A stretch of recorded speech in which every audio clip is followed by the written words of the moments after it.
Browns 23-17 winners in overtime. They come from behind to beat the Tampa Bay Buccaneers, keep themselves alive at 4-7 with Deshaun Watson coming back next week. Mary Kay, let's first start, though, talking about the quarterback who started this game and won this game, Jacoby Brissett. And while everyone seemed to sort of downplay it during the week, it was pretty obvious after that it meant a lot to get Jacoby Brissett a victory in his last game as the starter. Yeah, it meant a lot to Jacoby. It meant a lot to his teammates. It meant a lot to the coaches. He has been tremendous for this football team all season long, and this was a proper send-off for Jacoby Brissett. And he was so funny in his post-game presser when he stood up there and said, in the words of Tom Brady, "This is effing awesome." And he actually used the real word, but good for Jacoby to go out like this, and now it's time to hit the reset button. And Ashley, you heard guys all week saying they love Jacoby. Joel Bitonio said it today, also said that Jacoby's his favorite quarterback that he's played with, or one of his favorites.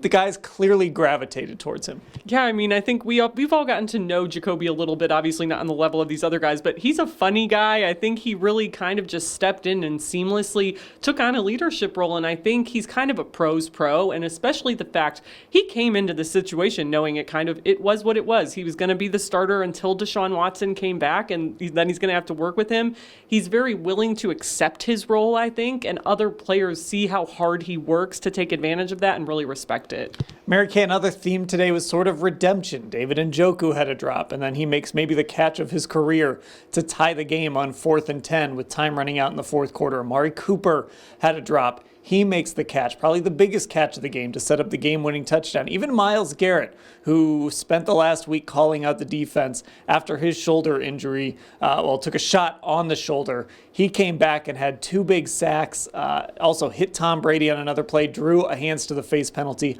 A lot of redemption happening out there in this win. Oh, absolutely. I'll tell you what, big game players need to come up big in these games, and they did that. That catch by David Njoku was spectacular. A one-handed, left-handed leaping catch. It was Odell Beckham Jr.-like in the back of the end zone. That was just such a clutch play right there. And then, as you mentioned, Amari Cooper coming back, redeeming himself from that drop, which we watch him all the time, even in practice, everywhere. He never drops a pass like that.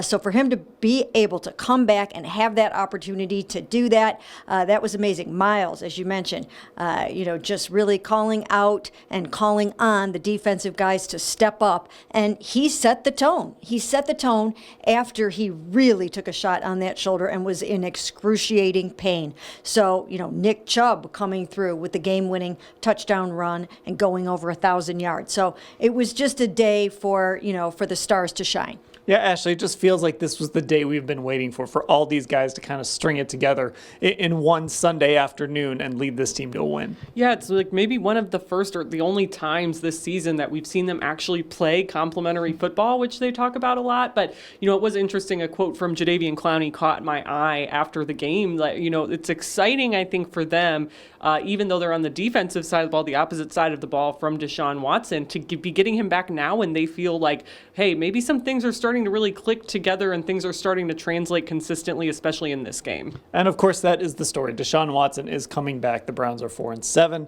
They will get 6 games with Deshaun Watson. Baltimore lost today. Cincinnati won. So the Browns are 3 games back in the division race with 6 to go. And Mary Kay, I know you were asking guys about this. There's at least a glimmer of hope left with Watson coming back. There really is. These guys never stopped believing, and now that they've got an elite quarterback coming back, it really is true that the Cleveland Browns can beat anyone. That is a legit feeling, and that's why they feel so confident. It's not like the Texans going out and trying to win their last 6 games. The Browns have the talent to do it, and there's a lot of belief in that locker room. Yeah, Ashley, and you could tell, guys were kind of walking that tightrope of praising Jacoby, but also being excited that Deshaun is going to be this team's quarterback starting next Sunday. Yeah, and I think they all kind of walked that line really well. I think it's fair to acknowledge that this is kind of a bittersweet situation, right? Because guys really do love Jacoby Brissett. Brissett. I think you hear over and over again that guys don't think that 4-7 record is indicative of everything he did for them so far this season. But Deshaun Watson is your $230 million guy. He's the quarterback of the future. He does things that, basically no other quarterback in the league can do, or very few other quarterbacks in the league can do. So it's understandable why there's that excitement there, but also that appreciation and maybe a little bit of bittersweet sadness that this was Jacoby's, final scheduled start. All right, well, a new era of Browns football begins next week in Houston when Deshaun Watson will make his first start as a Cleveland Brown. But before then, the Browns got one last win with Jacoby Brissett as their starting quarterback. They are 4-7, 23-17 winners over Tom Brady and the Bucs here at FirstEnergy Stadium. We'll cover everything that happened today, everything leading up to Deshaun Watson's return, all at cleveland.com/Browns.